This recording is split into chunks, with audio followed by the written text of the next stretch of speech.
la Chine va se retrouver Oui. dépendant d'un régime favorable aux États-Unis. Et c'est ça que Donald Mmh. Trump veut faire. Donc Donald Trump joue un jeu on va dire, d'échecs à plusieurs coups d'avance.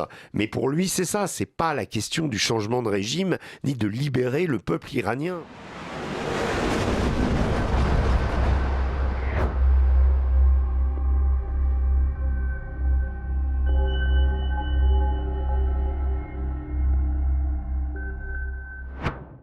Et pour l'analyse, on retrouve Régis Le Sommier. Bonjour Régis.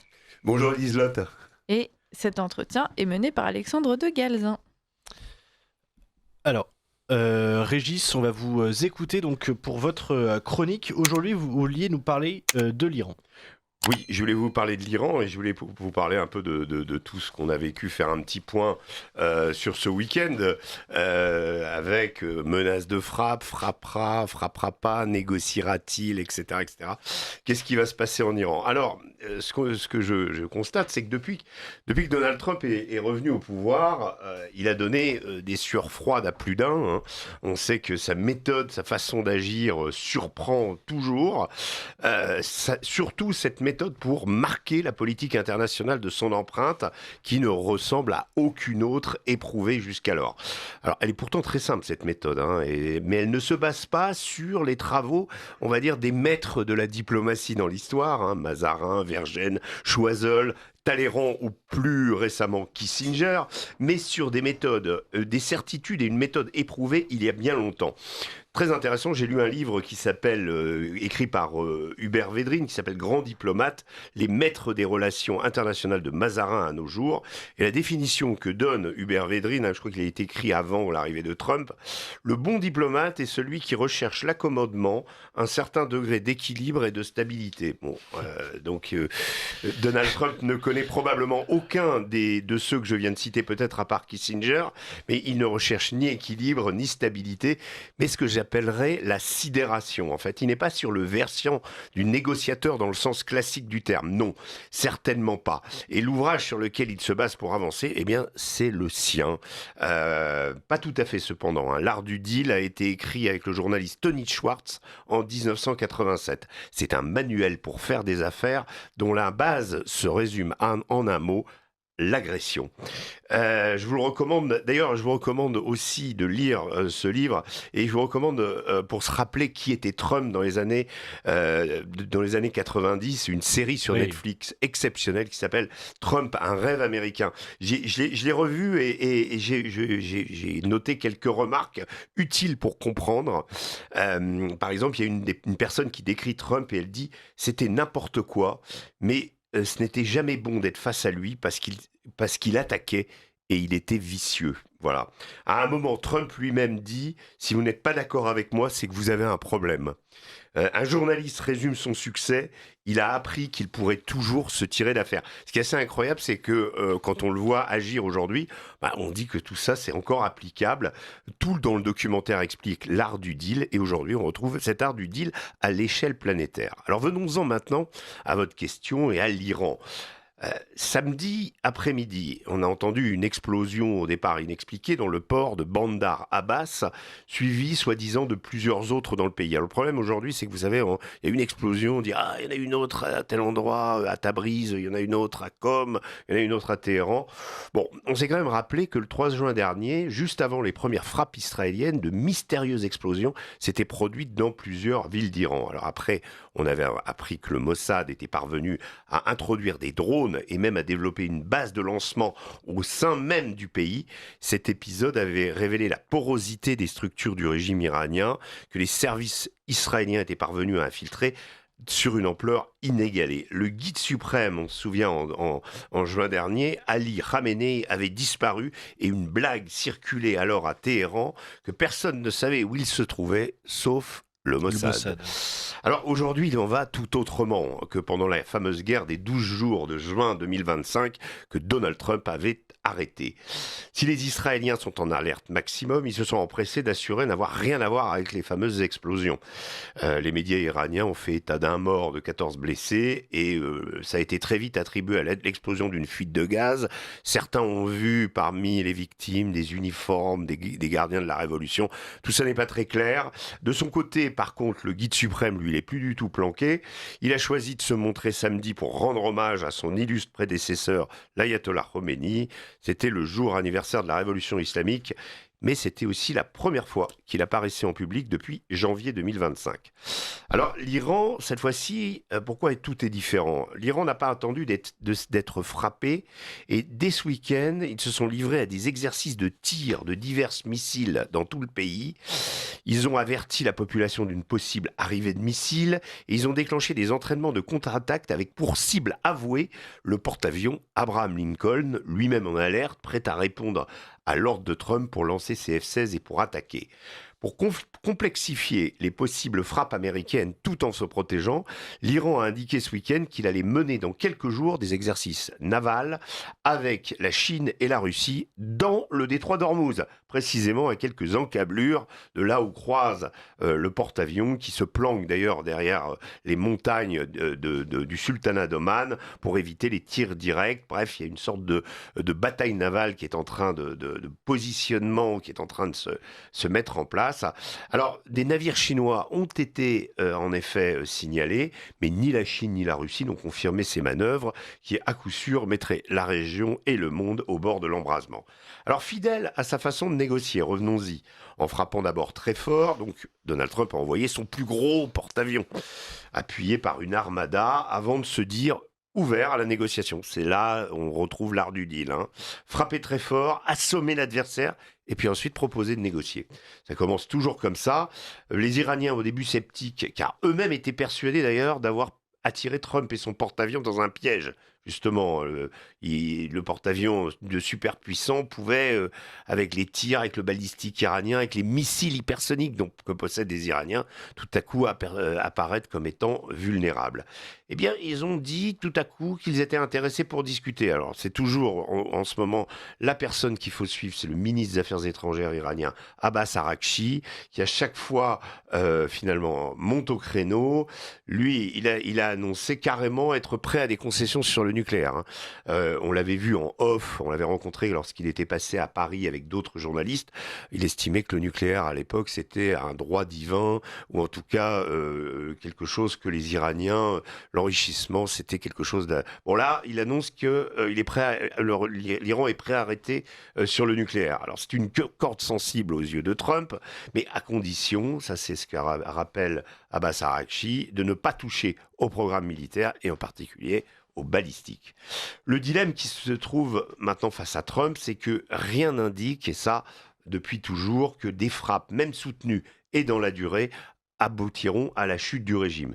Alors je cite le secrétaire d'État américain Marco Rubio a même avoué qu'il n'avait aucune idée de qui pourrait prendre le pouvoir si cette chute se produisait. Les voisins de l'Iran, on le sait, sont quant à eux sceptiques. Les Saoudiens estiment que si les frappes ne se produisent pas, le régime iranien pourrait s'en retrouver galvanisé, mais plus généralement, ce sont les précédents irakiens et afghans qui sont dans toutes les têtes. Ces deux régimes dictatoriaux ont été renversés, mais à la suite, on se souvient, respectivement 10 et 20 ans de présence américaine ont été nécessaires pour tenter de contrer les effets de guerres civiles dévastatrices. Donald Trump en est parfaitement conscient. Il a d'ailleurs justifié en répondant à un journaliste le fait de ne pas avoir changé le régime au Venezuela après la capture de Maduro, en rappelant à ce journaliste que le démantèlement de l'armée et du parti Baas en Irak avait conduit à une insurrection massive, ayant mis le pays à genoux et la région à feu et à sang. L'Iran, de surcroît, est d'une toute autre dimension que l'Irak et l'Afghanistan, avec 90 millions d'habitants pour 1,5 million de kilomètres carrés. Seul point positif, on pourrait dire, pour esquisser la suite, si jamais le régime des Mollahs tombe, les divers représentants des oppositions iraniennes ont presque tous fait vœu de préserver l'unité du pays. Mais les forces de sécurité ne risquent pas de se laisser prendre la place facilement. L'Iran possède un appareil répressif qui vient encore de montrer son effroyable efficacité dans la répression des manifestations. L'opposition a souvent misé sur une reddition progressive des forces de l'ordre en cas de soulèvement populaire massif, comme ça avait été le cas en 2009, où l'appareil sécuritaire avait donné des signes d'affaiblissement avant d'être repris en main. Cette fois-ci, une attaque américaine serait contre-productive parce qu'elle aurait pour effet d'acculer ces Bassidji, ces Pasdaran, qui même privés de leur chef, si ceux-ci sont éliminés par une action, on va dire, clandestine, américaine, israélienne, ils n'auront plus d'autre issue que de se battre jusqu'à la mort, et ça peut aussi déclencher la guerre civile. Alors, après avoir longtemps laissé planer le suspense, une nouvelle fois, Trump a choisi la négociation. Ce qui est très intéressant, c'est qu'il y a d'autres pays qui sont en avant-garde, le Qatar, la Turquie, les Émirats. Ils s'activent pour notamment accueillir Steve Witkoff et les émissaires iraniens en Turquie dans la semaine. La Turquie a joué un rôle essentiel. Cette fois-ci, c'est plus le Qatar est monté au créneau, mais c'est vraiment la Turquie qui a vraiment le vent en poupe dans la diplomatie mondiale. L'Iran, finalement, a ajourné ses exercices navals dont je parlais tout à l'heure, les reportant officiellement à la mi-février, et les exercices de tir de missiles en plein jour ont également cessé. Le même Arakchi que je citais tout à l'heure a donné une interview hier à CNN que les États-Unis et l'Iran étaient un moment crucial de leur histoire et il accepte, il renouvelle son souhait qu'il n'y ait pas d'armes nucléaires. Et il dit aussi que si l'accord n'aboutit pas ou s'il y a tromperie, l'Iran est prêt à riposter. Le guide suprême est allé dans le même sens. Il a parlé d'un conflit régional cette fois, ce qui laisse penser que Téhéran pourrait viser pas seulement les bases américaines dans la région, mais aussi les États du Golfe directement, entraînant le monde dans une crise et mettant en péril les approvisionnements en pétrole un peu partout. De ça aussi, Donald Trump est parfaitement conscient. Merci beaucoup pour cette présentation presque exhaustive, Régis Le Sommier, qui ouvre sur bien des sujets différents. On pourrait parler évidemment de la situation d'abord en Iran, un tout petit point, mais les estimations vont actuellement entre 20 et 30 000 morts sur les morts liées aux manifestations, donc de la part du régime. D'un autre côté, on sait que c'est très difficile d'avoir des informations en interne quant à ce qui se passe à l'intérieur du pays, notamment parce que, alors ça c'est une chose assez nouvelle, mais Starlink a été coupé. Donc Starlink, je rappelle, les satellites d'Elon Musk qui permettent théoriquement de passer outre les réseaux de téléphonie et d'internet habituel. Eh bien, Starlink a été désactivé dans le pays. À côté de ça, de manière générale, l'information est particulièrement contrôlée. On a quand même assez peu d'informations quant à ce qui vient depuis l'intérieur de l'Iran. Alors, les chiffres tentent d'être établis, en particulier par les ONG. Il y a quand même des informations qui filtrent au niveau des hôpitaux. Il y a aussi des figures de l'opposition clandestine en Iran qui renseignent les agences occidentales pour essayer d'établir un chiffre qui, effectivement, vous avez raison, aussi entre 20 et 30 000. C'est pas très clair si ça correspond au nombre de morts ou de blessés, si ça correspond aussi au nombre de manifestants, il y a la question des manifestants emprisonnés, ça on ne sait pas exactement combien il y en a. Bref, il y a quand même des signes qui montrent que la répression a été sanglante, qu'elle a été extrêmement rapide, que le régime a vacillé, également que certains manifestants étaient extrêmement bien équipés pour faire face aux forces du régime, ce qui laisse penser, et ce qui est évidemment comment le phrasé repris par Téhéran, c'est de dire que des puissances extérieures ont préparé ce soulèvement et que ce ne sont pas les manifestants pacifiques qui protestent contre le coût de la vie et l'effondrement du rial et toute la situation économique catastrophique dans laquelle se trouve l'Iran en ce moment. Ça, le régime a joué là-dessus pour accentuer la répression, et ça a été très rapide. Aujourd'hui, les manifestations sont complètement arrêtées. C'est-à-dire que le régime est parvenu à se maintenir, mais a quand même montré que voilà, il aurait pu s'est passé pas très loin pour qu'il soit débordé. Et c'est ce qui laisse un espoir aujourd'hui aux Iraniens de l'opposition et de l'exil, c'est que si un mouvement massif devait se reproduire, le régime aujourd'hui, et donc beaucoup pense que l'aide américaine pourrait contribuer on va dire, anéantir les centres de commandement et du coup provoquer peut-être la fin définitive du régime des Mollahs. Alors justement, on arrive là à un point essentiel. Vous parlez d'aide américaine. On sait que il y a donc environ, je crois, 2 semaines, Donald Trump pensait pour la première fois refrapper l'Iran et en aurait été dissuadé notamment par, eh bien, comme vous l'avez très bien rappelé, certains membres de ces renseignements qui lui ont dit c'est pas certain que le régime tombe si jamais on fait ces frappes. On sent que chez Donald Trump, il y a un vrai traumatisme de l'Afghanistan quelque part et peut-être même du Vietnam, mais cette peur de s'investir durablement sur un territoire étranger, et c'est pour ça qu'on voit qu'au Venezuela, il n'y a pas de changement de régime et que ça reste cette dictature communiste que c'était sous Maduro, en tout cas pour le moment. On sent qu'il y a exactement la même chose qui est en train de se passer en Iran. On a l'impression qu'il n'a pas de problème à intervenir à l'extérieur du moment que ça ne l'engage pas trop quelque part. Non, et il est prisonnier d'une promesse électorale qui est de ne pas créer de nouvelles guerres. Il s'est présenté comme le président de la paix. S'il s'engage dans un conflit qui se termine par un bourbier et que ça dure 10 ans encore et que les moyens américains sont mis, que l'Amérique est obligée d'investir comme elle l'a fait en Ukraine ou comme elle l'avait fait en Irak, en Afghanistan, vous l'avez rappelé, sur du long terme, là il sera carrément en porte-à-faux avec sa base. Et le problème il est là parce que les élections de midterm arrivent. Donald Trump sait que les démocrates ont de grosses chances de les emporter. Et donc, la solution pour essayer de contrer et de limiter la casse aux États-Unis, c'est de mobiliser sa base.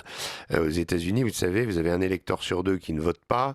Et quand on mobilise sa base et que l'adversaire la mobilise moins, en général, on gagne. C'est la clé. Et donc, là, il ne peut pas aller trop loin dans l'intervention. On a vu ce qu'il a favorisé avec Maduro, c'est-à-dire une sorte d'opération de police qui est décrite comme telle par le gouvernement américain, c'est-à-dire au départ on prend, on capture le chef d'un cartel de trafic de drogue, voilà, un cartel de la drogue, et donc Trump là-dessus, on l'avait vu aussi dans son intervention pour frapper les centres de recherche nucléaire iraniens de Fordo, Natanz et Ispahan. Il avait utilisé des bombardiers B-2. À cette époque, il faut se souvenir, Charlie Kirk était allé le voir à la Maison Blanche pour lui demander de ne pas intervenir en Iran. Mais justement, ça Tucker Carlson, Josh Rogan et même Steve Bannon l'avait averti, il lui avait dit. Et du coup, Trump avait frappé et il avait arrêté la guerre le lendemain. Donc ça avait été habile. C'est ce qu'il cherche à faire. Parce que là, on voit quand même une opposition en interne aux Républicains qui croient avec le temps. Le Venezuela n'a pas fait l'unanimité chez les Républicains, même s'il y a quand même une adhésion majoritaire. L'Iran et l'implication en Israël encore moins. Le fait que la guerre en Ukraine ne soit pas résolue, ce qui était une de ses promesses de campagne, n'aide en rien. Le Groenland, n'en parlons pas, où là pour le coup il avait l'intégralité de son camp quasiment contre lui. Finalement, il risque quand même beaucoup. Électoralement, notamment pour ces élections de mi-mandat qui arrivent en novembre, il risque quand même beaucoup à intervenir à l'extérieur. Oui. On sent que ça le... Il y a des contestations, pardon, je rappelle, Marjorie Taylor Greene, donc grande figure... C'est séparé de Trump. Exactement, c'est séparé de Trump, c'est pas la seule. Est-ce qu'il risque pas de se fragiliser encore, même si il a une opération réussie en Iran ? Non mais vous savez, quand je n'ai pas développé complètement l'art du deal, mais l'art du deal c'est frapper fort, exiger très fort, exiger grand, exiger l'impossible, pour ensuite proposer la négociation et obtenir quelque chose. Là, je pense que les paramètres qu'on a évoqués, c'est-à-dire le risque d'une guerre régionale brandi par l'ayatollah Khamenei, la déstabilisation que les voisins de l'Iran voient voit d'un très mauvais œil qui pourrait, on va dire, découler d'un conflit large. La question aussi de l'allié de Trump, c'est-à-dire Benjamin Netanyahou, qui d'habitude est à la pointe des attaques ou du désir d'attaque contre l'Iran, qui là est étonnamment plutôt discret, parce que il y a des élections qui arrivent en Israël, qu'il a été contesté en interne, que sa majorité ne tient qu'à un fil, et que l'opération iranienne, même si elle est souhaitée par une partie des Israéliens, eh bien, comporte des risques aussi. La dernière fois, même si Israël a quand même fait beaucoup de choses pour essayer de maquiller le fait que les Iraniens ont réussi à frapper quand même dans des sites sensibles en Israël, et également à perturber la vie des Israéliens dans les centres-villes de Haïfa et de Tel Aviv. Est-ce que le dôme de fer est-il réparé? Est-ce que les Iraniens vont utiliser plus de missiles hypersoniques? Ils l'avaient fait, mais à très petite dose la dernière fois. Et on sait que là, l'Iran, militairement, est prêt. Elle a profité justement de ces 6 mois qui se sont écoulés pour refaire son stock de missiles. Donc il y a une incertitude. Et face à cette incertitude, eh bien, il y a quand même une attitude extrêmement craintive de la part de tous les pays de la région. Et on en voit certains en profiter. Je parlais de la Turquie tout à l'heure, pour se mettre en avant. Hakan Fidan, le ministre des Affaires étrangères turc, qui était l'ancien chef du renseignement turc, a donné plein de discours et propose des médiations avec le Qatar, avec les Émirats. L'Arabie Saoudite aussi est dedans. Je pense que tous ces pays-là, aujourd'hui, ont tout fait et se satisfont pour le moment du fait qu'il n'y ait pas eu de frappe, parce que l'incertitude est trop grande. Si Trump parvient peut-être à capturer Khamenei, il n'est même pas sûr qu'il arrive, c'est pas la même chose. C'est-à-dire, en fait, ce qu'il faut se rendre compte, c'est tout simplement l'opération du Venezuela, c'est une chose. Dégommer Maduro, comme il a réussi à le faire, même s'il est critiqué en interne, c'est une opération qui a été faite sans mort américain. Là aussi, son problème est le suivant. Si on envoie des commandos et si les gardiens de la révolution les attendent, il y aura certainement des pertes. Et ces pertes, l'Amérique, aujourd'hui, est très, très peu prête à les recevoir, à les accepter. Ce qui est... surtout qu'il me semble que les gardiens de la révolution sont plus d'1 million en Iran, donc ça veut dire 1% de la population c'est à peu près. C'est un État dans l'État. Et c'est un État dans l'État, c'est l'équivalent d'une sorte de nomenclatura communiste qui serait armée en plus. Et qui s'est développé même au détriment de l'armée classique. Oui, tout à fait. Oui. Et alors qui obéissent directement au guide suprême, et eux, pour le coup, sont, on va dire, les fanatiques du régime, et qui représentent quand même 1% de la population, donc ce qui n'est vraiment pas rien. Et alors, une question qui se pose toujours dans ce genre de situation, c'est quand même, on demande, oui, est-ce que Trump va frapper, est-ce que Trump ne va pas frapper, est-ce que Trump va s'investir sur tel dossier. En fait, ce qui dérange le plus les Américains dans le fond, c'est qu'ils comprennent pas quel est l'intérêt américain à aller faire des frappes en Iran. Et je vais même aller plus loin. En fait, on a l'impression d'avoir une forme de néoconservatisme à la Obama, qui consiste à déstabiliser un régime ou à le faire tomber pour instaurer une démocratie. Enfin, c'est presque l'impression qu'on a à première vue. C'est pas tout à fait ça. Donald Trump ne se situe pas. Il y a une rupture assez nette avec la position globaliste telle qu'on a pu l'avoir sous Obama, même sous Bush Junior, et en tout cas chez Joe Biden. C'est-à-dire la position de l'Amérique qui intervient. Effectivement, parfois ça coïncide avec les visées des néoconservateurs. Là, on est toujours avec Trump dans le versant America First. On est toujours dans l'idée qu'on s'occupe d'abord des Américains. Mais Trump justifie toutes ses actions dans le monde dans le but justement de fortifier l'Amérique en interne, mais de la protéger aussi de ses ennemis, de créer un glacis autour d'elle, réactivation de la doctrine Monroe, rebaptisée doctrine Donroe. Quand il parle du Groenland, c'est pour pouvoir faire concurrence aux Russes et aux Chinois. Et sur l'Iran. Oui, mais sur l'Iran, c'est la question du pétrole. C'est-à-dire que Donald Trump a dans le viseur, on l'a déjà dit plusieurs fois sur cette antenne, la Chine. L'histoire du Venezuela, pour moi, n'est faite pratiquement que dans l'idée de priver les Chinois de 10% de leur approvisionnement en pétrole, qui est le pétrole vénézuélien. Et Donald Trump ne veut pas de guerre ouverte avec la Chine, puisqu'il a dit « Nous sommes disposés à vendre ce pétrole aux Chinois ». Sauf que c'est nous maintenant qui allons le vendre. C'est plus les Vénézuéliens, c'est plus un pays qui nous échappe, un pays communiste. Ce pays, nous l'avons soumis. Visiblement, Delcy Rodriguez donne des signes de bonne volonté, libère des prisonniers, promet l'accès au pétrole. Ça dépend un peu des jours, parce qu'elle expliquait quand même il y a quelques jours que elle joue un numéro d'équilibriste. Voilà, elle n'allait pas se plier aux exigences américaines, etc. Dans les faits, elle n'a pas le choix. Et c'est Donald Trump qui l'a faite reine. Donc voilà, même si c'est une chaviste farouche, même si c'est une anti-impérialiste, elle doit répondre à sa base, mais aussi elle doit répondre à cette nouvelle donne internationale. Mais globalement, ça peut fonctionner.